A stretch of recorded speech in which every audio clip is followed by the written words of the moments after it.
Ready? जय श्री राम। जय श्री राम। जय श्री राम। रोल करते हैं। ठीक है। Okay 1 2 3 and action. जैसे आपकी कोई गर्लफ्रेंड हो या पत्नी है और आप उनको सवेरे उठते ही पहले 4 गाली दे दीजिए या कुछ भी कह दीजिए, देखिए मूड उसका भी खराब हो जाएगा, आपका भी खराब। या वो आपको दे दे 4 गाली, आपको 4 गाली दे दे, कोई भी तो दोनों में से वाइस वर्सा। हाँ, वो गाली दे दे चलेगा, लेकिन आप उसको ना गाली दें, अच्छा, क्योंकि वो नाराज। ये तो काटा हम बता रहे तो भेदभाव हो गया पंडित जी। हम बता रहे हैं ना। सच्चिदानंद रूपाय विश्वोत्पत्त्यादिहेतवे तापत्रय विनाशाय श्री कृष्णाय वयं नमः। आपका प्रश्न बड़ा अच्छा है कि हम कौन हैं, जी, संसार में क्यों आए हैं। हमें कभी लगता है कि हमें आईने के सामने खड़े होकर अपने आप से यह प्रश्न करना चाहिए कि हम कौन हैं, इस संसार में हमारा आने का उद्देश्य क्या है, हम क्यों आए हैं, हम क्या कर रहे हैं और हमारा लक्ष्य क्या होना चाहिए। तो कहते हैं अध्यात्म की भाषा में कि भगवान जब मानव को पैदा करते हैं, पहली बात तो जब हम माँ के गर्भ में होते हैं 9 महीने तक, तो हम एक नरक की भांति उन यातनाओं को भोगते हैं। दाहकारक, खट्टे, तीखे, मीठे इन पदार्थों का जब माँ सेवन करती हैं तो वह जाकर उस गर्भ के ऊपर गिरता है। लेकिन उस गर्भ में भी हमें भोजन कौन पहुंचा रहा है, हमारी रक्षा कौन करता है, वो परमात्मा, बिल्कुल वो भगवान है जो उस गर्भ में भी हमारी रक्षा कर रहे हैं। आप और हम कुछ अपाच्य पदार्थ अगर ग्रहण कर लें तो पेट दर्द होने लगता है, लेकिन कभी हमने ये इमेजिन किया है, सोचा है कि माँ के गर्भ में हम 9 महीने रहते हैं और माँ बड़े आनंद के साथ उस वात्सल्य का अनुभव करते हुए आनंद लेती है और कहती है कि हमारे पेट में, गर्भ में शिशु पल रहा है, उस शिशु की रक्षा भगवान करते हैं। तो हम आए क्यों हैं? तो भगवान कहते हैं भैया जब आप जाओ बाहर तो क्या करोगे? तो हम कहते हैं कि प्रभु हम आपका नाम लेंगे, हमें यहाँ से निकाल दीजिए, इस गर्भ से हमको निकालिए, क्योंकि यहाँ पर ये नरक के समान है। तो कमिटमेंट होता है भगवान के साथ कि हम जाएंगे तो आपका नाम लेंगे। और जब हम बाहर निकलते हैं तो एक शब्द होता है, बालक रोता है, कहाँ कहाँ कहाँ, क्यों क्यों क्यों करता है, वो उसकी भाषा है। तो हम सब प्रसन्न होते हैं कि भैया पुत्र हुआ है या पुत्री हुई है। लेकिन उस समय हम भगवान से कहते हैं कि हमने कमिटमेंट नहीं किया था। कहाँ किया था? वो तो उस समय किया था, अब तो काम निकल गया, हम बाहर आ गए, अब संसार के साथ हमको चलना है। फिर उस माया के बंधन में हम बंधते चले जाते हैं, अनंत माया के बंधनों से बंध जाते हैं और उन्हीं माया में पलते बढ़ते बढ़ते बढ़ते हम धीरे धीरे अपने जीवन को जीने लगते हैं। फिर हम उस परमात्मा को, उस सच्चिदानंद को भूल जाते हैं जो सतचित और आनंद का स्वरूप है, और जीवन जीने की शैली हम भूलने लगते हैं। फिर जो मन में आया वो खा लिया, जैसे मन हुआ वैसे सो लिया, जो मन में आया वो कपड़े पहन लिए, और जैसी जिंदगी चल रही है चला रहे हैं। लेकिन हमको जिलाने वाला, हमको चलाने वाला, हमको पैदा करने वाला वह सच्चिदानंद है, जो एक शक्ति है जो संसार को चला रही है। तो हमें इस बात का ध्यान रखना चाहिए कि हम हैं कौन, असल में हमारे जीवन का उद्देश्य क्या है, हमने जन्म क्यों लिया। क्या हमने इन माया के बंधनों को पालने के लिए या उसमें जीने के लिए जन्म लिया है, कि इन कार्यों को करते करते भगवान का ध्यान करके अपने इस जन्म को तो अच्छे से भोग रहे हैं, लेकिन इसके बाद भी जन्म है, जिन जन्मों, जब मरने के बाद हम उन जन्मों में जाएंगे तब परमात्मा ज़रूर पूछेगा कि भाई आपको तो भेजा था मानव बनाकर, आपने क्या किया, कौन सा कार्य किया आपने, अच्छा क्या था, क्या आपने जाकर वहाँ चोरी की, चांडाली की, कुकर्म किया। तो ये सारी चीज़ें हैं जिनके प्रश्नों का जवाब हमको देना है आगे चलकर। और हम आए कहाँ से हैं? हमने 84 लाख जन्मों को भोगा है, और उन 84 लाख जन्मों को भोगने के बाद तब आज हम मानव बने हैं। कभी हम ये सोचें बैठकर कि यार इतनी अच्छी लाइफ कैसे हो सकती है। बिल्कुल। सड़क पर चलता हुआ व्यक्ति भी है, या सड़क खोदता हुआ एक व्यक्ति है जो कड़ी धूप में सड़क खोद रहा है, उसे जो कुछ मिल जाता है वो खा लेता है। जैसे होता है वैसे सो जाता है रात्रि में। लेकिन हमें इतनी अच्छी लाइफ कैसे मिली? हम कार में चलते हैं, हम ऊंचे ऊंचे महलों में रहते हैं, डनलप के गद्दे पर सो रहे हैं, है ना, और अच्छी बातें करते हैं, अच्छा शरीर मिला है, अच्छे चेहरे मिले हैं आपको, सबसे खूबसूरत आप हैं, आपके अंदर कुछ तो विद्यता भगवान ने भरी है, वो दिव्य शक्ति उस परमात्मा ने दी है जिसका भोग हम कर रहे हैं और इसलिए यह जीवन जी रहे हैं। वरना अपने से नीचे वालों को देखा जाए तो उस ईश्वर का धन्यवाद करने का दिल करता है कि हे परमात्मा, आपने बहुत अच्छा बनाया हमको, क्योंकि हमने पिछले जन्म में अच्छे कर्म किए हैं, इस कारण से हमें सब कुछ अनायास प्राप्त हो रहा है। कई लोग जो आज अपने आप को कहते हैं कि साहब हम तो हीरो हैं, हम तो ये मटेरियल हैं, हम ये कर सकते हैं, वो कर सकते हैं, लेकिन उनकी विद्वत्ता धरी की धरी रह जाती है और कोई छोटे से कस्बे से, छोटे से गांव से और छोटा सा व्यक्ति अनंत ऊंचाइयों को प्राप्त करता है और कहीं जाकर लाखों करोड़ों लोगों के सामने जाकर वो प्रदर्शन करता है। उस प्रदर्शन के दौरान उसे पुरस्कृत किया जाता है। कैसे? क्योंकि उस अनंत परमात्मा की थोड़ी सी शक्ति उसके अंदर है। पराम्बा भगवती कहती है माता दुर्गा कि जहाँ कहीं भी आप किसी के चेहरे पर सुंदरता देखें, किसी के चेहरे में दिव्यता देखें, थोड़ी बुद्धि तीक्ष्ण देखें, आप ये जान लें कि उसमें हमारी शक्ति कहीं न कहीं समाई हुई है। तो हम वो मानव हैं, हम 84 लाख योनियों में सबसे श्रेष्ठ योनि में पैदा हुए हैं, हम मनुष्य हैं, हमें जीने का सलीका आना चाहिए। जिंदगी बड़ी खूबसूरत है अगर इसको अनुशासन से जिया जाए।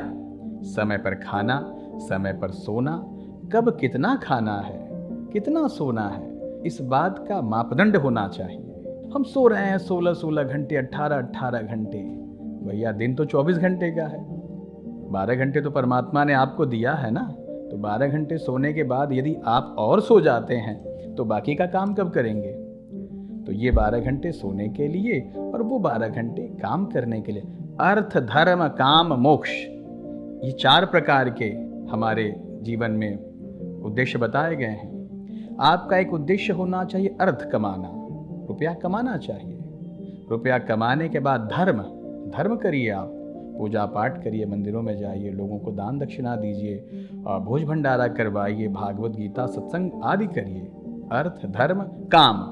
जब पैसा आए तो काम की भी इच्छा हो, क्योंकि काम आपकी पत्नी है, उनके साथ आप रहें और अच्छा जीवन जिए। अपने पुत्रों, अपने परिवार के साथ रहना भी काम है।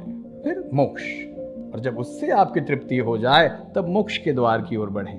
भाई यहाँ जीवन जीने का उद्देश्य पूर्ण हुआ, आओ अब उस परमात्मा को पाने की इच्छा की जाए, क्योंकि जिसकी सत्ता से हम चल रहे हैं आखिर जाना तो वही है।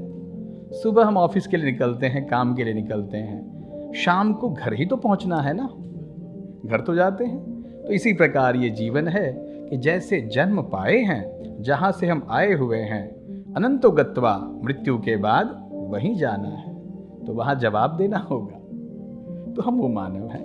मैं अक्सर सोचता हूँ पंडित जी कि ऐसा क्यों है कि हम सब भगवान के बनाए हुए और भेजे हुए हैं, तो क्यों एक दान देता है और क्यों एक दान लेता है, ऐसा क्यों है? हमने बताया शुरू में कि हम 84 लाख जन्मों को भोग कराए हैं। जैसे आप बैंक में जब आपका अच्छा समय होता है, आप खूब कमाते रहते हैं, तो आप इन्वेस्ट करते हैं, प्रॉपर्टी बनाते हैं, बैंक में एफडी करते हैं और कुछ कुछ चीज़ों में भी आपने अपने पैसे को जमा कर रखा है। क्यों कर रखा है? व्यक्ति इसलिए करता है कि भाई आज हम अच्छी सिचुएशन में हैं, अच्छी परिस्थिति हमारी है, लेकिन समय परिवर्तनशील है, अच्छे के बाद बुरा समय भी आता है। कल को जब बुरा समय आएगा तब क्या करेंगे? तो जो आपने इन्वेस्ट कर रखा है, जो आपने एफडी कर रखी है या जो आपने प्रॉपर्टी बनाई है, वो काम आएगी। तो किन्हीं न किन्हीं जन्मों में हमने अच्छे कर्म किए हैं या गलत कर्मों की इन्वेस्टमेंट की हो शायद। जी। तो जिन्होंने गलत कर्मों की इन्वेस्टमेंट की है तो उनको मांगना पड़ता है, और जिन्होंने अच्छे कर्मों की इन्वेस्टमेंट की है वो दाता बनते हैं, वो देने वाले बनते हैं और अच्छे जीवन जीते हैं। लग्जरी गाड़ियाँ होती हैं, बड़े मकान होते हैं, नौकर चाकर होते हैं, शोहरत होता है, नाम होता है, यश बढ़ता है। तो उन्होंने अच्छे कर्म किए हैं, उन्होंने एफडी जमा कर रखी थी, उनको पता था कि भैया अच्छे समय के बाद बुरा समय भी आने वाला है, तो अपने बुरे समय की तैयारी करी थी, और जो भोगते हैं उन्होंने वो तैयारी नहीं की थी, उन्होंने वो इन्वेस्ट नहीं किया था, इसलिए परेशान है। कई व्यक्तियों को देखा गया है कि कहा जाता है यार बहुत काम कर रहे हो, बहुत कमा रहे हो, प्रॉपर्टी बना लो या बैंक में कुछ म्यूचुअल फंड वगैरह ले लो, एफडी कर दो, अरे चलता है, देखा जाएगा, कर लेंगे जब होगा तो। और पता चला कि धीरे धीरे कामकाज की व्यवस्था खराब हो गई, पैसे रुक गए, दुश्मन जिनसे उन्होंने उधार लिया था उनका उधार भी नहीं चुका पाए, और भाग रहे हैं जीवन में, छुप रहे हैं, फ़ोन काट रहे हैं, झूठ बोल रहे हैं, क्योंकि आपने उस सही समय को यूटिलाइज नहीं किया, आपकी वो जागृति नहीं थी, आपको ये पता नहीं था कि अच्छा समय है तो बुरा समय भी आएगा, क्योंकि दिन के बाद रात है और रात के बाद दिन है, समय परिवर्तनशील है।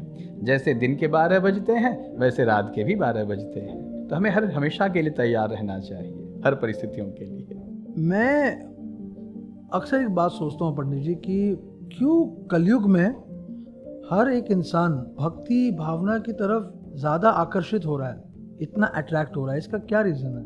जी देखिए, कलयुग, अब कलयुग का नाम ही कलयुग है, कली युग, काला युग। जितने लोग झूठ बोलेंगे, जितनी चोरी चांडाली कुकर्म करेंगे, उतने ही आगे बढ़ेंगे, लेकिन परेशान भी होंगे, क्योंकि ये ऐसा युग है कि जो कर्म आप करेंगे उसका दंड आपको तुरंत प्राप्त होगा, वहीं पर प्राप्त हो जाएगा। अब मानव कमाने के लिए या जीवन जीने के लिए तरह तरह के हथकंडे अपना रहा है। अगर मान लीजिए उसका 1000 रुपए का फायदा है और आपका लाख रुपए का नुकसान है, तो वो आपसे अपना 1000 रुपए निकलवाने के लिए आपका लाख रुपए का नुकसान करवा देगा। इतने स्वार्थी हो गए हैं लोग। अच्छा, उस स्वार्थ के चलते लोगों की भावनाएं अब आहत हो रही हैं, डर भी है कहीं ना कहीं कि यार इसका भुगतान भी करना है, दंड मिलेगा। बीमार होना, पैसे रुक जाना, पारिवारिक कलह होना, विवाह न होना, संतान की उत्पत्ति ना होना, तो लोग अपने हिसाब से तो उसका इलाज करवा ही रहे हैं। अस्पतालों में जाते हैं, डॉक्टर से कांटेक्ट करते हैं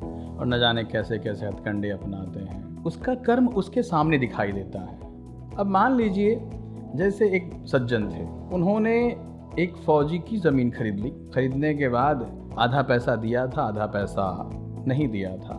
उसी दरमियान लड़ाई लगी, फौजी साहब की मृत्यु हो गई, उनको बच्चा पैदा हुआ और धीरे धीरे बढ़ने लगा। जब बढ़ने लगा 10-12 साल का हुआ तो बच्चा बड़ा बीमार पड़ा, और इतना ज़्यादा बीमार हो गया कि उनके रखे हुए धन, जितनी कमाई थी उसका आधा हिस्सा उस बच्चे की दवाई में खर्च हो गया, लेकिन बच्चा बचा नहीं, मृत्यु को प्राप्त हुआ। अब सेठ महाजन थे, रोने लगे। उन्होंने कहा धर्म बिल्कुल झूठा है, विश्वास नहीं करना चाहिए, जो ब्राह्मण कहते हैं झूठ कहते हैं, और जो वेदों में लिखा है वो भी झूठ है। और एक महात्मा आए तो उनसे लड़ गए और उन्होंने कहा अरे आप लोग झूठ बोलते हैं, हमारा बच्चा हुआ और 10-12 साल जीने के बाद मर गया, इतना पैसा खर्च करने के बाद भी। तो महात्मा जी ने उनकी कुंडली देखी, देखने के बाद विचार किया। उन्होंने कहा कि सेठ जी, आपके जीवन में तो बच्चा था ही नहीं। हाँ, आपने बहुत ही मिन्नतों से, बहुत ही भगवान की पूजा पाठ करने के बाद एक बच्चा पाया था, लेकिन आपके कर्मों का फल वो बच्चा भुगत कर गया है। अब उनकी आंखें खुली कि कौन सा कर्म किया हमने, ऐसा क्या कर दिया। तो महात्मा ने पूछा कि आपने कभी किसी का उधार लिया था या कोई कर्ज लिया हो तो उसको चुकाया था आपने ठीक से? बोले हाँ चुका दिया था। फिर उन्होंने कहा नहीं, ध्यान दीजिए, आपने किसी का कर्ज जो था वो चुकाया नहीं है। तो बहुत ध्यान करने के बाद उनके मन में आ गया हाँ वो फौजी का ज़मीन हमने खरीदा था लेकिन उसको पैसे नहीं दिए, वो मर गया। तो बताया उन्होंने कहा हाँ महाराज, हम तो एक ज़मीन लिए थे फौजी का और वो मर गया तो हम दे नहीं पाए। तो उन्होंने कहा वही बात है कि वो फौजी ही बच्चा बनकर आपके जीवन में आया था और जितने पैसे उसके बाकी थे उतने ही पैसे खर्च करवाने के बाद वो मृत्यु को प्राप्त हो गया। आप अपना अकाउंट चेक करिए, जितना पैसा उसका बाकी था उतना ही ले गया है वो, उससे अधिक नहीं ले गया है। तब सेठ जी को पता चला कि हाँ यार ये कर्म है जिसका फल आपको इसी जन्म में भोगना है। कलयुग है। कलयुग कहता है साहब जन्मों जन्मों की बात न करें, हम तो आपको यहीं पर फल दे देंगे। तो व्यक्ति परेशान इसलिए है और अध्यात्म की तरफ दौड़ भी इसलिए रहा है कि जो बुरे कर्म कर रहा है उसको छिपाने के लिए मंदिर अध्यात्म सत्संग पूजा पाठ आदि में लगा हुआ है। ठीक है, अच्छी बात है, आप लगे रहें, लेकिन कर्म अच्छा कीजिए। कर्म प्रधान विश्व करी राखा। कर्म नहीं करेंगे तो वो रुपया नहीं कमा पाएंगे। लेकिन कर्म कैसे करने हैं आपको? किसी की गर्दन काट कर नहीं, किसी को दुख या तकलीफ पहुंचा कर नहीं, आपकी जो मेहनत का है वो जरूर रुकेगा। गलत कर्म करने वाले को भी तो लगता है ये भी कर्म ही है। ये भी कर्म है, और बड़ा खुश होता है कि यार हम तो आज बहुत पैसा कमा लिया और हमने इसको बेवकूफ़ बना दिया। लेकिन आपने जिसको बेवकूफ़ बनाया है, कहीं ना कहीं आप भी बेवकूफ़ बनेंगे और इससे कहीं ज़्यादा आपका खर्च हो जाएगा। तो उस भय से, उस डर से व्यक्ति भगवान की पूजा पाठ में लगा हुआ है। 3 प्रकार के लोग हैं भगवान को भजने वाले। एक जो भगवान को चाहते हैं, एक जो अपने आप को बचाना चाहते हैं, और एक कि भैया नहीं भजेंगे, नहीं पूजा पाठ करेंगे तो हम तकलीफ में आ जाएंगे। 3 प्रकार के लोग कहे गए हैं। जिन्होंने बुरे कर्म किए हैं वो डर के मारे भज रहे हैं, और जिनको वाकई भगवान में श्रद्धा है, धर्म में श्रद्धा है, वो अनायास ही भजते रहते हैं कि चलो यार दान पुण्य भी कर देते हैं और परमात्मा का भजन भी करेंगे, इससे और अच्छा होगा। बिल्कुल, है ना। और कुछ लोग तो इसलिए भजते हैं कि यार नहीं करेंगे तो बुरा समय शुरू हो जाएगा, आओ कर लिया जाए। मनुष्य इतना स्वार्थी है कि अगर तकलीफ ना आए जीवन में तो वो कभी मंदिर के दरवाजे पर ना खड़ा हो, कभी भगवान को एक अगरबत्ती ना दिखाए, कभी प्रभु को एक लोटा जल ना चढ़ाए। अपने परिवार की सुरक्षा के लिए, अपनी सुरक्षा के लिए लोग दौड़ रहे हैं। ये बात तो सच है पंडित जी, क्योंकि ये तो हमारे साथ भी होता है। जिस दिन हम ज़्यादा परेशान होते हैं उस दिन एक अगरबत्ती हम एक्स्ट्रा लगाते हैं, उस दिन दिया भी लगाते हैं। क्यों दुबे जी, ये तो गवाह है, इनको पता है। हाँ, बट ऐसा होना नहीं चाहिए। हाँ, हमें सम होना चाहिए। ये सम जैसे कि हर दिन महत्वपूर्ण कार्य ये है कि भगवान ही सर्वस्व है, जो सृष्टा है, जो संसार को चलाने वाला, उसके तो सामने एक बार नमस्तक होना ही है। बिल्कुल। सुबह उठें, पहले प्रणाम करें भगवान को कि प्रभु आज का दिन आपके हवाले है, जो आप चाहेंगे वो होगा। जय विधि नाथ होई हित मोरा, करहूं सुबेग दास मैं तोरा। हे प्रभु, जिस प्रकार से हमारा हित है वही करिए, क्योंकि हम आपके दास हैं, हम आपके अधीन हैं, आपने हमको बनाया है। अगर इस चेष्टा से, इस भावना से हम जिए तो हमें तकलीफ कभी ना आए, कभी परेशान ना हो। बिल्कुल बिल्कुल सही बात है पंडित जी। पंडित जी, एक बहुत इम्पोर्टेंट क्वेश्चन है कि ग्रहों के बारे में, कि ग्रहों को हमारी लाइफ में क्या योगदान है और ये हमें क्यों परेशान करते हैं? बहुत ही अच्छा सवाल है। योगदान बहुत है हमारे जीवन में। नवग्रह, हम सभी सृष्टि में जितने लोग हैं नवग्रहों के अंतर्गत आते हैं। नवग्रह अच्छे लोगों के लिए अच्छे हैं और बुरे लोगों के लिए बुरे हैं। अब इनका योगदान ये है कि जैसे सूर्य भगवान से शुरू करते हैं। सूर्य ग्रहों में प्रधान है, ग्रहों के राजा हैं। सूर्य यदि आपकी कुंडली में मजबूत हैं तो आपकी आभा लंबी चौड़ी और अच्छी दिखाई देती है। 150 लोगों के भीड़ में अगर आप खड़े हैं तो आप एकदम अलग दिखाई देंगे, क्योंकि सूर्य की बात है। आप ये सोचिए कि जो सूर्य संसार को प्रकाशित करता है, यदि वो आपकी कुंडली में एक बार देख लें तो आप कितने प्रकाशमान हो जाएंगे, संसार में चमकने लगेंगे। हाँ, तो सूर्य अच्छे हैं। यदि आप सवेरे प्रातः काल जल्दी उठकर और सूर्य भगवान का वेलकम करें तो सूर्य भगवान आपकी कुंडली में अपना प्रकाश अवश्य डालेंगे। लेकिन यदि हम प्रातः काल न उठकर देर से उठते हैं, सूर्योदय के 2-3 घंटे बाद उठते हैं, तो सूर्य भगवान नाराज होते हैं। वो कहते हैं ये दरिद्र बना रहेगा, क्योंकि इसको ये पता नहीं कि हम आ रहे हैं। और जब राजा आए तो उसके वेलकम की तैयारी के लिए व्यक्ति को तैयार होना चाहिए। नहा धोकर सुबह पूजा पाठ कर कर एक लोटा जल हल्दी कुमकुम डालकर अगर आप उनको अर्पण कर दें तो सूर्य अवश्य प्रसन्न हो जाएंगे। ये तो हो गई सूर्य भगवान की। चंद्र जो दूसरे नंबर के ग्रह आते हैं, उनको सोमवार भी कहते हैं, मंडे भी हम सब कहते हैं। चंद्र जिनके अच्छे हैं उनके चेहरे पर ग्लो बड़ा अच्छा होता है, चमक बढ़िया होती है, आंखें बड़ी बड़ी होती हैं, तेज होता है चेहरे पर, क्योंकि चंद्रमा खूबसूरती के स्वरूप है। चंद्र बहुत खूबसूरत थे। गणेश जी के श्राप से थोड़े से धब्बेदार हो गए, काले हो गए, और राजा दक्ष के श्राप से भी उनमें वो हल्का कालापन दिखाई देता है कि उनको उन्होंने श्राप दिया था क्षय हो जाए। तो अगर सोमवार के दिन हम भगवान शिव को अगर दूध अर्पण करें और दूध अर्पण करके थोड़ा सा आचमन कर लें तो चंद्रमा अच्छे हो जाते हैं और आपके चेहरे पर लालिमा और ग्लो अपने आप हो जाती है। यदि हम अपने चेहरे पर चमक लाना चाहते हैं तो जब भगवान की आरती उतारी जाती है और वो आरती सभी के सामने जब आती है तो हमें दोनों हाथ बढ़ाकर आरती लेकर अपने चेहरे पर लगाना चाहिए। उस अग्नि की कांति से आपके चेहरे पर कांति आ जाती है, गोरापन आ जाता है। ये बात शायद सभी को नहीं पता है, होना चाहिए। छोटी छोटी बातें हैं लेकिन बड़ी मायने रखती हैं। और यदि हम सोमवार के दिन नहीं ये कार्य करते हैं और गलत काम करते हैं, मांस मदिरा का सेवन करते हैं या कुछ और करते हैं गलत काम, तो ग्रह अपने आप आपसे नाराज़ होंगे, तो आपके जीवन में दुष्प्रभाव डालेंगे। अब आते हैं मंगल पर। मंगल व्यक्ति के जीवन में मंत्री का स्वरूप है। जैसे सूर्य राजा हैं वैसे मंगल सेनापति हैं। तो राजा से कम प्रभाव सेनापति का नहीं होता, सेनापति का भी प्रभाव अच्छा होता है। उसके आदेश से सेनाएं चलती हैं और राजा के आदेश से सेनापति चलता है। बिल्कुल। तो वो उसके समान ही है। लेकिन मंगल आक्रामक हैं। कहते हैं ये लड़का मंगला है, ये लड़की मंगली है, क्योंकि मंगल उसके कुंडली में विराजमान है। लग्न में चौथे घर, 8वें घर, 10वें में, 12वें में, तो मंगल स्वरूप हो जाता है। क्रोधी होगा, उसका स्वभाव क्रोध वाला होगा। बात करते करते कब आपसे भिड़ जाए, कब गाली गलौज करना शुरू कर दे पता नहीं। तो इसको शांत करने के लिए उपाय है कि भगवान श्री गणेश के मंगलवार को पूजा करें, मंगल अपने आप शांत हों, या ब्राह्मणों की सहायता लें, क्योंकि अध्यात्म और पूजा पाठ हर मुश्किल पहलू का उपाय है जी। तो व्यक्ति को करना चाहिए। मंगलवार के दिन उसे मांस मदिरा का सेवन नहीं करना चाहिए, पराई स्त्री गमन नहीं करना चाहिए। बहुत सारी चीज़ें हैं जो नहीं करनी चाहिए, लेकिन वो करता है, और करता है तो परेशान होता है। जब आप ना करने वाली चीज़ों को करते हैं तब ग्रह आपसे नाराज़ होते हैं। या मान लीजिए आप के बॉस ने कह दिया कि साहब ये काम नहीं करना है, और ज़बरदस्ती आप वो काम करेंगे तो बॉस तो नाराज़ होगा ही होगा। बिल्कुल, है ना। अब कहा गया कि भाई ट्रैफिक लाइट रेड लाइट है, आप उसको क्रॉस मत करिए, लेकिन आप उस ट्रैफिक लाइट को क्रॉस कर जाएंगे तो दंड तो मिलेगा ही मिलेगा। चालान कटना ही कटना है तो परेशान तो होंगे। बिल्कुल। तो उसमें ग्रहों का क्या दोष है? आपने गलती की है तो उसको भुगतना है। ये तो मंगल हो गए।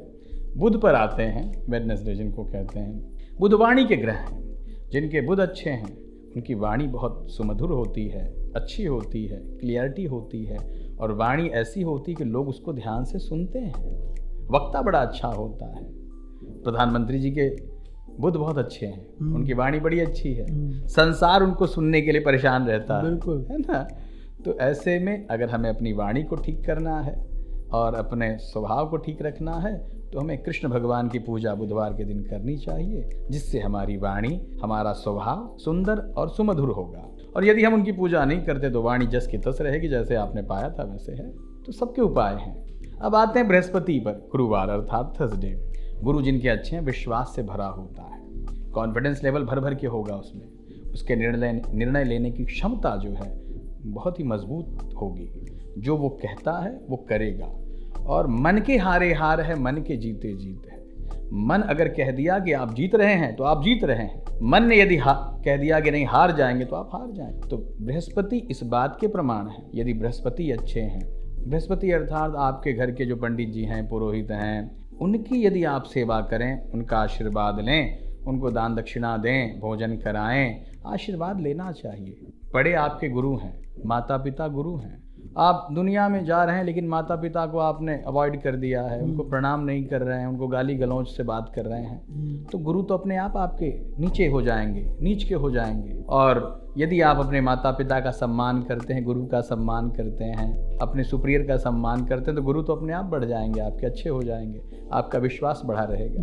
इसलिए गुरु को हमेशा मजबूत रखने के लिए ये कार्य करना चाहिए। और ये सम्मान नहीं करते तो गुरु नाराज होंगे, आपका विश्वास गिर जाएगा, आप काम काज करने में फेल हो जाएंगे। सिंपल सी बात है। शुक्र को खुश रखना है तो धर्म पत्नी जी को प्रसन्न रखना चाहिए। आप एक जनरल सी बात मान लें, जैसे आपकी कोई गर्लफ्रेंड हो या पत्नी हैं, और आप उनको सवेरे उठते ही पहले 4 गाली दे दीजिए या कुछ भी कह दीजिए, देखिए मूड उसका भी खराब हो जाएगा, आपका भी खराब। या वो आपको दे दे 4 गाली, आपको 4 गाली दे दे, कोई भी मतलब, तो दोनों में से वाइस वर्सा। हाँ, वो गाली दे दे चलेगा, लेकिन आप उसको ना गाली दें।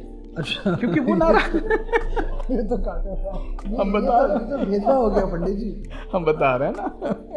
देखिए क्या है, शुक्र जो है स्वरूप है पत्नी का, पत्नी के स्वरूप में है, माँ के स्वरूप में है, बहन के स्वरूप में है। शुक्र यदि आपके मजबूत हैं तो आपके जीवन में लग्जरियस लाइफ जो है अपने आप आती रहेगी। इसका प्रमाण ये है कि जैसे हमने कहा कि आप कुछ कहकर देख लीजिए, पत्नी यदि नाराज है तो सुबह सुबह 1 कप चाय मिलना भी मुश्किल हो जाएगा कि बना लीजिए जाकर, आप हमको नहीं बनाना आता।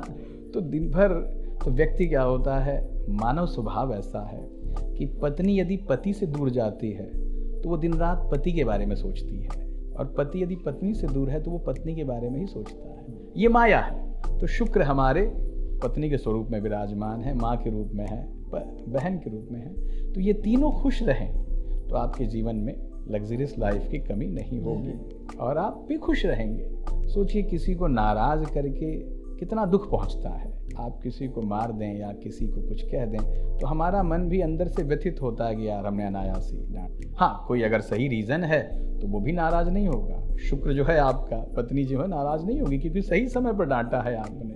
हाँ, लेकिन अनायास अगर कुछ कह दिया आपने, उसका नाराज होना स्वाभाविक है, और नाराज हो गई वाकई में तो वो जीवन में कलह पैदा करती है। तो इसलिए शुक्र को खुश रखने के लिए हमें अपने पत्नी, बहन, माता, इनका सम्मान करना चाहिए। शास्त्र हमारा धर्म स्त्री की प्रधानता की मान्यता देता है। गौरी शंकर, सीताराम, राधे कृष्ण, महिलाओं के नाम को, माताओं के नाम को आगे रखा गया है, तब पुरुष है। इसलिए ये स्त्री प्रधान देश है, स्त्रियों का सम्मान है। हमारा संसद, हमारा संविधान, हमारा धर्म हमेशा स्त्रियों को सम्मान देता है, क्योंकि जहाँ स्त्रियों का सम्मान है वहीं पर धर्म है, और वहीं पर विजय है, और वहीं पर शांति है। क्योंकि जब जब स्त्रियों का अपमान हुआ, आप प्रमाण देख लें, रामायण हो चाहे श्री महाभारत हो, वहाँ पर माता सीता का अपमान हुआ तो रामायण जैसी भूमि सजी, और जहाँ माता द्रौपदी का अपमान हुआ वहाँ पर महाभारत जैसे कार्य हुए। शुक्र इस तरह से, तो शुक्र को यदि प्रसन्न रखना है तो हमें वो कार्य करना चाहिए।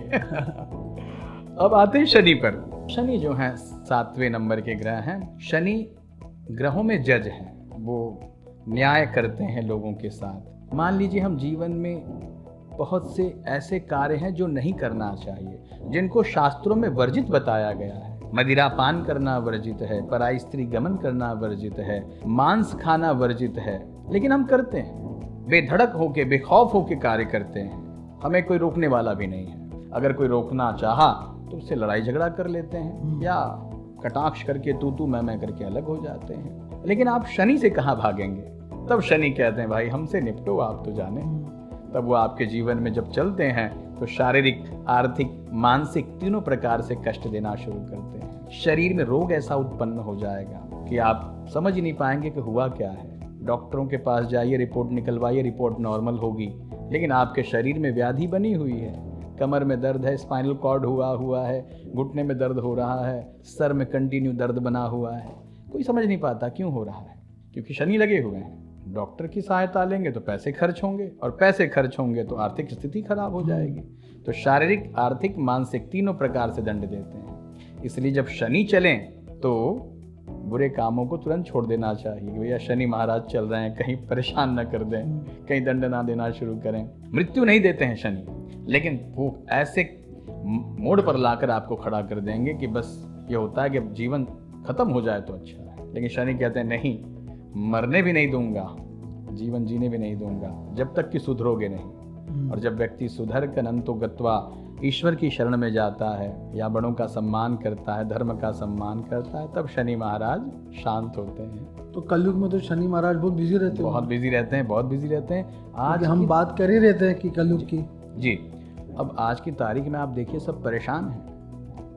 अधिकतर लोग परेशान हैं।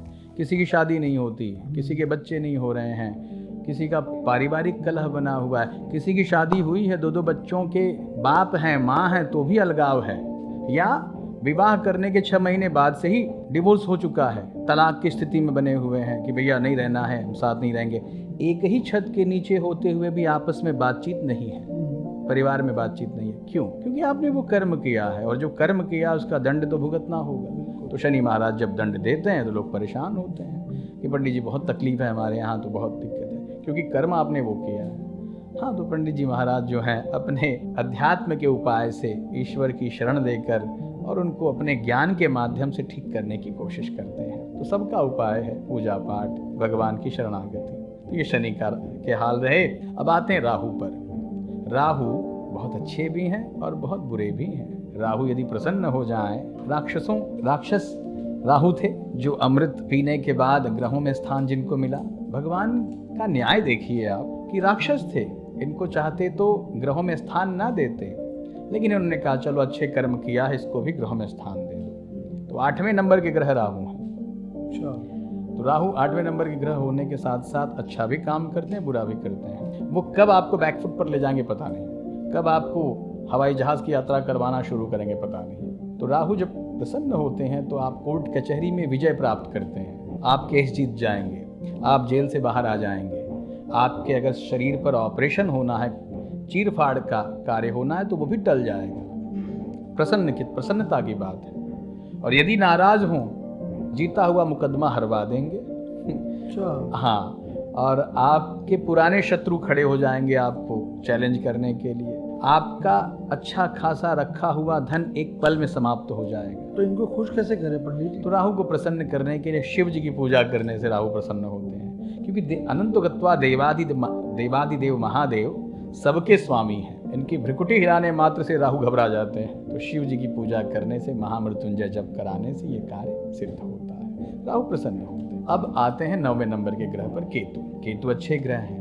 केतु आपको ज्ञानी बनाता है, शास्त्र प्रवक्ता बनाता है। ज्ञान प्राप्त करने की जो भूख होती है वो केतु बढ़ाते हैं कि भाई मान लीजिए पंडित जी इतनी अच्छी बात कर रहे हैं, ये ज्ञान कहाँ से इनको मिला, ये कैसे पढ़े, इन्होंने इतनी बात कहाँ से कही। इस बात की जानकारी प्राप्त करने के लिए आप बिल्कुल लग जाएंगे सिरे से कि भैया हम भी किताब पढ़ेंगे, हम भी इनके साथ रहेंगे, हम सीखेंगे। तो सीखने की ललक और ज्ञान की भूख केतु जगाते हैं। लेकिन कहा गया है ना कि आधा अधूरा ज्ञान पागलों की निशानी है, और बहुत ज़्यादा किसी से प्रश्न करना, बार बार प्रश्न करना, ये भी पागलपन की निशानी है। जैसे कोई इंश्योरेंस का एजेंट हो गया किसी भी कंपनी का, जब लोग उसको देखते हैं तो धीरे से रास्ता बदल देते हैं कि कहीं पकड़ ना ले, और कहीं ये कहना साहब कि आप ये पॉलिसी अच्छी है, वो पॉलिसी अच्छी है, आपके मरने पे इतना पैसा मिलेगा, जीते जी नहीं मिलेगा। नहीं मिलेगा। तो वो केतु स्वरूप बताए गए हैं। तो ज्ञानी तो बनाता है, लेकिन आपके निर्णय लेने की शक्ति छिड़ कर देता है, कमजोर कर देता है। आप सही निर्णय नहीं ले पाते, करें कि ना करें, इस दुविधा में आपका समय बीतता चला जाता है। और फिर भूत प्रेतों पर विश्वास होने लगता है लोगों को, केतु जिनके खराब होते हैं। आप बैठे हैं, पीछे कोई परेशानी लग रही है, जैसे आपको परेशान कर रही है, या कोई आहट हुई, आपको लगा कोई पीछे बैठा हुआ है, तो ये केतु खराब होने की निशानी है। तो ऐसे हैं, तो जिनके इस तरह से कार्य हों या इस तरह का माहौल बने, तो उनको अपने ग्रहों को ठीक करवाना चाहिए, पूजा पाठ के माध्यम से, जप से, यज्ञ से, होम हवन से आदि से। कोई बहुत बड़ा रॉकेट साइंस नहीं है। अध्यात्म कहता है साहब, ईश्वर की शरणागति ही सबसे बड़ा उपाय है। सबका उपाय है दुनिया में, बड़े से बड़े मुश्किलों का हल है यहाँ पर, और वो है भगवान की शरणागति। जो ईश्वर जगत को चला रहा है, इसीलिए उसका नाम जगदीश्वर पड़ा है। हाँ, तो प्रभु की कृपा से इस तरह से ग्रहों को ठीक भी किया जाता है अगर ग्रह खराब हो जाएं तो। और ग्रह खराब क्यों होते हैं वो भी हमने बता दिया आपको। बुरे कर्म करेंगे तो खराब हो जाएंगे, आपके वक्र हो जाएंगे, और अच्छे कर्म करेंगे तो वो आपको आगे का मार्ग प्रशस्त करते रहेंगे। पंडित जी, ये मंत्रों के पीछे साइंस क्या है एग्जैक्टली? मंत्रों के पीछे साइंस, मंत्रों में बड़ी शक्ति है। मंत्र ही बसत देवता, ते मंत्र ब्राह्मणाधीना। मंत्र से ही भगवान आते हैं और मंत्र से ही भगवान जाते हैं। आज के युग में कोई प्रत्यक्ष रूप से आपके सामने खड़ा नहीं हो सकता, लेकिन जब आप मंत्रों को सुनते हैं तो आपके शरीर में स्पंदन होता है। ओम दहु शांतिरंतरिक्षगम शांति, पृथ्वी शांति, रापः शांति, रौषधयः शांति, वनस्पतयः शांति, विश्वे देवाः शांति, ब्रह्म शांति, सर्वगम शांति, देव शांति, सामः शांतिरेधिः। ओम शांति शांति शांति। किसी की मृत्यु हो गई है मान लीजिए, तो लोग शांति कहते हैं, ओम शांति, मतलब वो शांत हो गया है। पृथ्वी, अग्नि, जल, वायु, आकाश, ये शांत हैं, और इनको मंत्रों द्वारा ही शांत किया जाता है। इनकी स्तुति की जाती है कि आप सदैव शांत रहें। आपने कभी ये सोचा है कि समुद्र यदि अपनी मर्यादा छोड़ दे तो क्या होगा संसार का? 75% जल है और 25% भूमि है। तो वो अगर समुद्र अपनी मर्यादा छोड़ दे तो भूमि को डुबाने में कितना समय लगेगा? 1 सेकंड भी नहीं लगेगा। लोग मृत्यु के मुंह में चले जाएंगे। बिल्कुल। तो उग्र ना हो, मंत्रों द्वारा ही शांत किया जाता है। और मंत्रों में बड़ी शक्ति है। जब स्पंदन ओम त्र्यंबकम यजामहे सुगंधिम पुष्टिवर्धनम उर्वारुकमिव बंधनान मृत्युर्मृक्षीयमामृतात्। वेद हैं, वेदों द्वारा ये मंत्र उत्पन्न हुए हैं और वेद भगवान के मुख से उत्पन्न हुआ है। ये मंत्र भगवान की शक्ति है, उनकी वाणी है और उन्हीं की वाणी को हम कहते हैं, उनकी स्तुति गाते हैं। हम त्र्यंबकम यजामहे, त्र्यंबक अर्थात भगवान शिव, संहार करता है शिव जी, तो उनकी स्तुति हम गाते हैं। त्र्यंबकम यजामहे सुगंधिम पुष्टिवर्धनम। जिसकी मृत्यु हो रही है, अगर वह यमराज के दरवाजे पर भी खड़ा है, वेंटिलेटर पर सोया हुआ है, अब तब लगा हुआ है, तब लोग कहते हैं महाराज महामृत्युंजय जाप हमको करवाना है। और उस महामृत्युंजय जाप के द्वारा ही हम उस मरते हुए व्यक्ति को यमराज के दरवाजे से खींच कर ले आते हैं। और आप जान लें कि यदि किसी की मृत्यु हो रही है, अब तब हुआ है, और महामृत्युंजय जप करवा दिया जाए तो उस मरते हुए व्यक्ति का जीवन 6 महीने के लिए स्थिर हो जाता है। 6 महीने तक नहीं मरेगा वो, इसके उपरांत ही मृत्यु होगी। यह है मंत्रों की शक्ति। और मंत्रों की शक्ति से ही संसार में बैलेंस बना हुआ है। आजकल तो अब ये भी सुनने में आया है कि अब अमेरिका के व्हाइट हाउस में भी शांति मंत्र गाए जाते हैं, वेद का उच्चारण होता है। और वेद मंत्र ऐसे हैं, मंगलकारी हैं। जहाँ भी ये वेद मंत्र कहे जाते हैं वहाँ पर मंगल ही मंगल होता है। ओम भद्रम कर्णाभिः शृणुयाम देवाः भद्रम पश्येमाक्षभिः स्तरैरङ्गतुष्टवागुं सस्तनूभिर्वशेमहि देवहितं यदायुः। भद्र, एक भद्रा है जो शनि जी की बहन है, शनिदेव की। उन भद्रा के लगने से शुभ कार्य रुक जाते हैं। लेकिन एक भद्र है, जिस भद्र मतलब शुभता, भद्र सुक्त, शुभता के सुक्त गाए जाते हैं, ताकि जैसे विवाह में मंगल श्लोक कहे जाते हैं, महिलाएं कुछ अच्छे अच्छे शुभ गीतों को गाती हैं जिससे शुभता का आनंद होता है, तो इस तरह से मंगल मंत्र गाए जाते हैं, मंगल मंत्र बोले जाते हैं, जिससे वहाँ शुभता का आगमन होता है। मंत्र ही बसत देवता, मंत्रों में ही देवता हैं। और ये मंत्र ब्राह्मणों के अधीन है। वेदवाणी जिनको पता है, जो मंत्रों के बारे में जानते हैं, उनको सुनकर बड़ा आनंद आता है, शांति मिलती है। और इन्हीं से शांति मिलती है। ओम दहु शांतिरंतरिक्षगम शांति पृथ्वी शांति रापः शांतिरौषधयः शांति। वनस्पतियों से ही औषधियाँ मिलती हैं हमें। वर्षा के द्वारा पृथ्वी को पोषण मिलता है और पृथ्वी अपने उन बीजों द्वारा हमें अन्न प्रदान करती है जी। और उन अन्न से हमारी पुष्टि होती है। हम जो भोजन करते हैं वो कहाँ से प्राप्त होता है? हमने तो नहीं बनाया था ना, वो तो ईश्वर अगर वर्षा न करते आकाश से तो हमें मिलते तो फिर मिलते नहीं। अन्न से यह शरीर पोषण हो रहा है और ये भगवान की बनाई हुई अभेद्य कवच है। न इसको रिचार्ज करना पड़ता है, न इसको समझाना पड़ता है, ये उनके आदेश पर चल रहा है। ये अन्न से पोषित हो रहा है। अन्न में वो शक्ति है जो आपके शरीर को ऊर्जा प्रदान कर रही है, बोलने की शक्ति, चलने की शक्ति, देखने की शक्ति, सोचने की शक्ति। क्या कोई आपको आदेश कर रहा है कि नहीं जी आप ये सोचिए? नहीं, आप अपने आप सोच रहे हैं, अपने आप चल रहे हैं, अपने आप बोल रहे हैं। तो ये मंत्रों के द्वारा ही वृष्टि होती है, मंत्रों के द्वारा हवन होता है, मंत्रों के द्वारा पूजा पाठ होती है। भगवान ने भगवत गीता में कहा कि पूजा द्वारा, वेदों द्वारा हमारी स्तुति करिए, हम आपको वर्षा द्वारा पुष्ट करेंगे। वो वर्षा की बूंदें जब पृथ्वी पर पड़ती है तो वहाँ से अनाज पैदा होता है और उस अनाज से हमें शक्ति प्रदान होती है। तो मंत्रों का ही खेल है ये सारा। मंत्र अगर अच्छे से कहे जाएं, लय में कहे जाएं, तो पृथ्वी में कंपन होना शुरू हो जाता है, आपके शरीर में स्पंदन होना शुरू होता है। तो मंत्र इसको विज्ञान भी नहीं पा सकता। एक बार कहीं चर्चा हो रही थी कि जी गूगल हमको सारी चीज़ें नहीं बता पाता, तो गूगलम शरणम रज, जो गूगल की शरण में है उनको ठीक है, गूगल महाराज उनको बताते हैं, लेकिन गूगल सारी बात नहीं बता सकते। चर्चा हो रही थी, किसी ने कहा महाराज ये मंत्र नहीं मिल रहा है। हमने कहा बिल्कुल नहीं मिल सकता, क्योंकि गूगल को मनुष्य ने बनाया है। और गूगल नाम कैसे पड़ा है? हमारे हवन प्रक्रिया में एक औषधि है गूगल, जिससे लक्ष्मी जी प्रसन्न होती हैं। उस गूगल के नाम से इस कंपनी का नाम गूगल पड़ा है। अच्छा। हाँ, और लोग अच्छा, गूगल का कार्य क्या है कि आपने जो उनसे पूछा वो उन्होंने सेव कर लिया, किसी ने कुछ बताया है तो उसको सेव कर लिया, फिर वही चीज़ आपको रिपीट बताते हैं। हमने कहा ये मंत्र निकाल के बताओ आपके गूगल से। ओम कैलास पीठासन मध्य संस्थम भक्तै सनंदाभिचर्यमानम भक्तातिदावानलम प्रमेयम ध्याये दुमालिंगित विश्वभूषणम। शिव जी का मंत्र है। भगवान शिव कैलाश पर विराजमान है, चांदी के समान कांति है, सफ़ेद बर्फ के समान उनकी कांति है।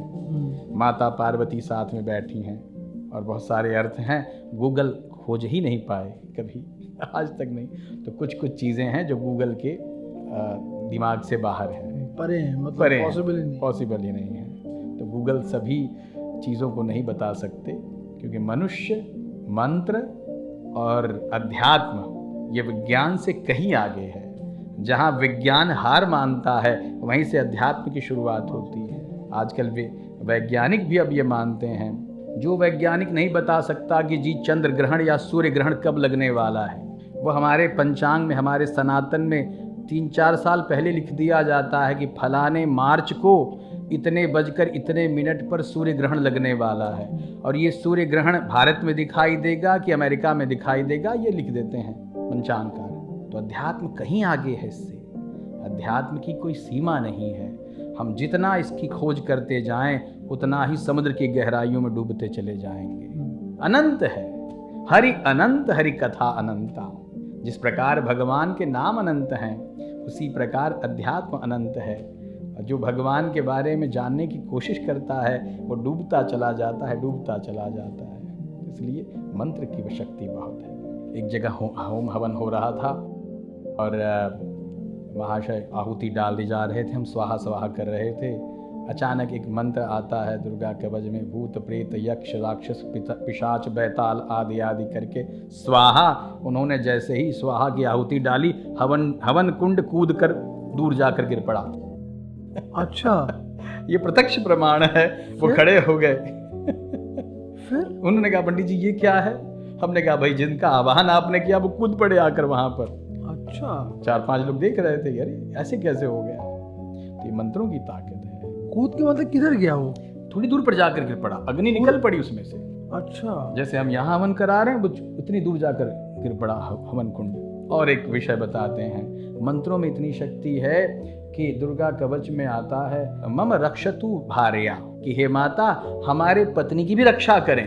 तो एक महाशय परेशान थे, तो उन्होंने जाकर एक पंडित जी से पूछा कि प्रभु कोई उपाय बताइए जिससे हमारी पत्नी ठीक हो जाए। तो उन्होंने कहा बस तुम मंत्र बोल नहीं पाओगे, किसी ब्राह्मण को संकल्प करवा के दान दक्षिणा देकर हायर कर लो, वो आपके लिए मंत्र करेंगे, आप ठीक हो जाएंगे, पत्नी ठीक हो जाएगी। तो उन्होंने कहा गुरुजी हम इतना खर्च नहीं कर पाएंगे और हमें कोई शॉर्टकट उपाय बता दीजिए। तो उन्होंने कहा कि आप जाओ ये मंत्र भजना, मम रक्षतु भार्या मम रक्षतु भार्या, कि मेरे पत्नी की रक्षा करें माता। अब घर पर आते आते मंत्र भूल गए और उन्होंने ध्यान किया कि क्या कहा था पंडित जी ने। तो उनके मन में आया कि मम भक्षतु भार्या मम भक्षतु भार्या। तो रक्षतु और भक्षतु में फर्क है। अच्छा। रक्षतु मतलब रक्षा करना और भक्षतु मतलब खा जाना। अरे बाप रे। हाँ, तो उन्होंने उनके सिरहाने बैठकर कहना शुरू किया मम भक्षतु भार्या मम भक्षतु भार्या। एक हफ्ते में पत्नी राधे राधे मरमरा गई। अब परेशान हो गए, जाकर पंडित जी के ऊपर भड़क गए, आपने क्या मंत्र बता दिया? तो पंडित जी ने कहा पूछा क्या मंत्र पढ़ा आपने? बोले मम भक्षतु भार्या बताया था ना आपने। बोले अरे मूर्ख, हमने कहा था मम रक्षतु भार्या, भक्षतु नहीं कहा था। तो अर्थ का अनर्थ हो सकता है। मंत्रों के एक, जिस तरह से इंग्लिश के एक स्पेलिंग लगा देने से अर्थ बदल जाता है। बिल्कुल, बिल्कुल। कहते नुक्ते के हेर फेर से खुदा जुदा हो गया। यूं घुमाइए आप, ऊपर अगर नुक्ता लगा दिया आपने तो खुदा हो गया, और नीचे नुक्ता लगा दिया तो जुदा हो गया। बिल्कुल सही बात। तो वही बात है मंत्रों में कि मम रक्षतु भार्या की बजाय आपने भजा मम भक्षतु भार्या, और भार्या चल बसी। तो ये है मंत्रों की शक्ति। मंत्र को विज्ञान भी नहीं पा सकते। धर्मो रक्षति रक्षिता, हम धर्म की रक्षा करेंगे तो धर्म हमारी रक्षा करेगा। आज एक पत्नी पति के साथ अपना जीवन बिताने पर क्यों अडिग है?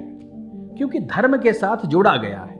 धर्म ये कहता है कि जिसके साथ वेद मंत्रों के प्रमाण द्वारा और अग्नि के फेरे लेकर तुमने इनको अपना पति माना है, यही तुम्हारे सर्वस्व हैं, ये चाहे जैसे भी हो।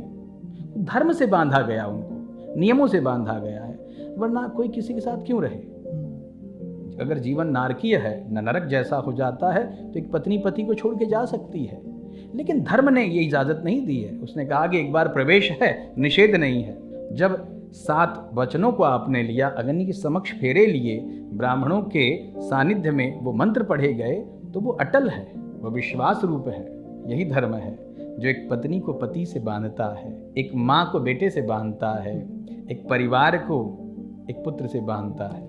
ये जीवन जीने की कला सिखाता है धर्म हमारा, अलग नहीं करता।